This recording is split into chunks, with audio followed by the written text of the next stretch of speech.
As part of the Bridging Craft and Community series, we are in Brinda Krishna's home. Brinda, would you like to say something about yourself? Well, thanks for asking me to talk. I'm a special educator professionally.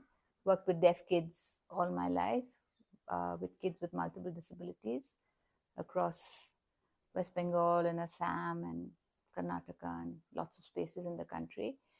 I'm also a mother of 4 daughters, grown up women now.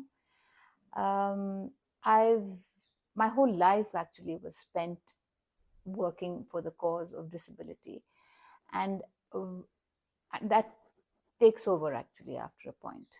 And I did that, and then it was a total focus. But I've always had this interest in doing things with my hands, in craft, in needlework and in painting and things like that. So when my husband and I retired, we decided that we would both do things that we could now do, because the kids are all grown and left and things. So I got an interest in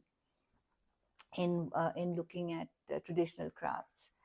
I started off, of course, I am Bengali and I come from Bengal. So, of course, there has always been Katha, and I've visited a number of places. And my aunt is a very old lady now, but she studied and taught Katha in Shantiniketan. And it was really quite incredible to see how people work. And anything to do with your hand, I think. And in my years of work in the villages of Bengal, of Karnataka, of Assam, of all over Mizoram, everywhere women have some way of using old fabric, and of some way of using threads, and of some way of not recycling, I suppose is the word you want, really, of doing something. And every state has it. I mean, you have the katha which you see today in Bengal, which is of course now beautifully done on saris, but in the old days it used to just be layers of cloth to be held together, and then they began to write stories with the thread. And then so then I saw the godris in Maharashtra, which again were pieces of fabric, and you'd be driving along in the villages and you'd see these brightly colored things hanging, and they were just women putting it together. Then of course I came to Karnataka. We were living here, and I saw uh, um, saw some Kowdhi pieces with a friend, and I was fascinated by the whole sort of. It was different. They were not just square bits or multicolored bits of fabric sewn together, but they were little symbols with different colored fabrics and all that. So I was very fortunate that I was able to then attend a workshop run by the organization called Buddha, and it was here in Bangalore, and we had not moved. I came in from Calcutta, in fact, and I was really blessed to learn from a wonderful lady called Nirmala Akka, we called her. She was quite old then, and she had come from the village, and we had very little language, because she was who she was, and there were a group of us, and she took us right through the whole process of how it traditionally happens there. So that's possibly how I started work with the Kowdhi. Yeah. Okay. Brinda, could you tell us how you started? Because Okay, it's your so first Kowdhi, right? this was my first one. This is what I made in the workshop. So firstly, I took an old sari, as you can see, and you remove the borders, and ideally you should have a minimum of 3 layers, because otherwise it will not give any warmth. I, of course, very adventurous, so I put 6. And the inside layers are an old dupatta, so it was malmal, and then this is the sari. I took out the borders, and you start by, and what's interesting is there's no rulers, there are no scissors, there are no measurements, nothing. They just put the and they tear the fabric and then they rip it, and that's how they do it. So I decided on a size, and then you take out your borders, and you first attach the borders from the top, okay, and at every corner you put a flower, because this is a flower and it decorates it, because you have to, it's supposed to be a decorative piece. And then you start sewing, so you go round and you go round, and now when you come to a corner, you'll see over here, when you come to a corner, you have to put a double stitch, so that the corner will not shake, it won't get skewed because you can pull it whichever way you want, but it will retain its shape because you've actually, you've sort of settled it.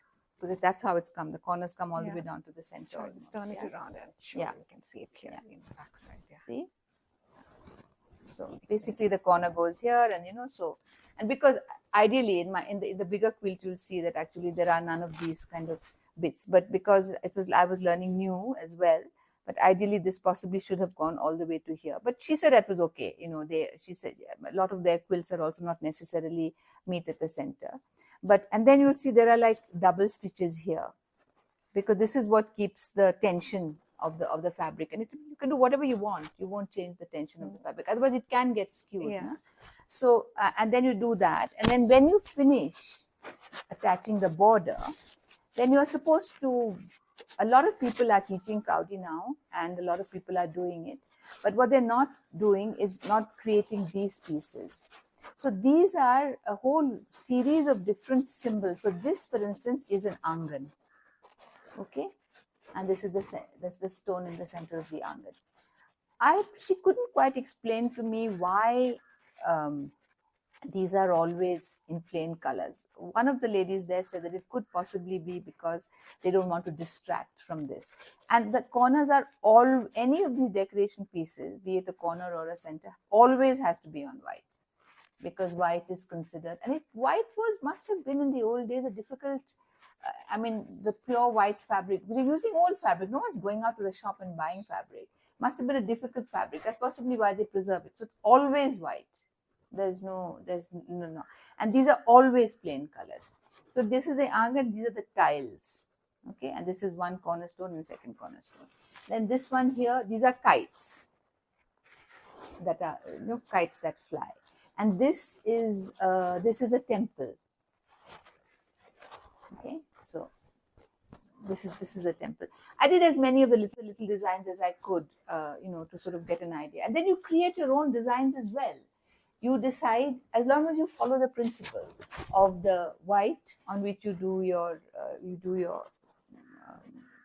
design, you can create your own. You can think about how you can make anything. So that's one. But what's also interesting is it's not attached from the top.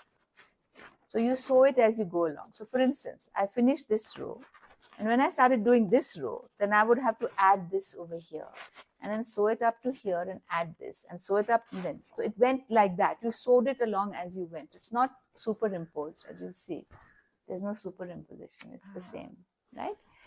And that took time, because it would get skewed, and then this one the fold would come off.